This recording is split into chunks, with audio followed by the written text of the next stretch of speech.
Hello, I'm Bernard Hickey from interest.co.nz and welcome to 90 at 9, brought to you in association with Bank of New Zealand.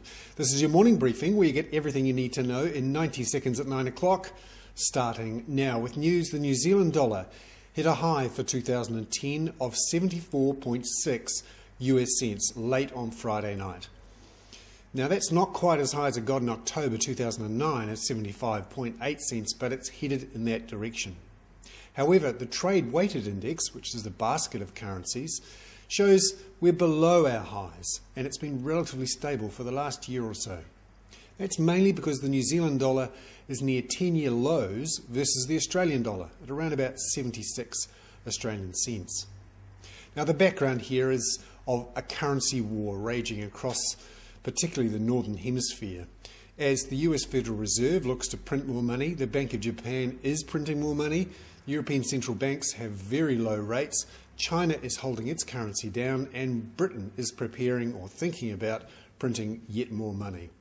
This is a competitive race to the bottom of devaluations, and countries who aren't in the game, and that includes New Zealand, Australia, Brazil, South Africa, are seeing their currencies rise.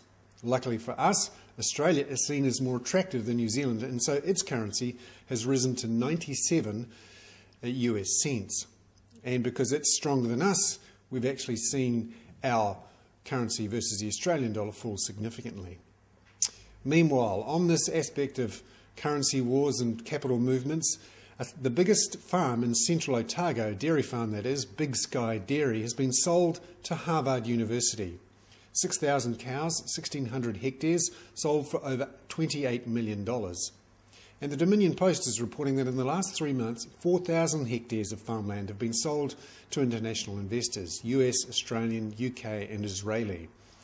The money is coming to New Zealand because as money is printed, particularly in the Northern Hemisphere, investors are looking for other places to put it.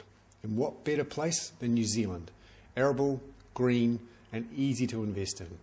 I'm Bernard Hickey. That was 90 at 9, brought to you in association with Bank of New Zealand.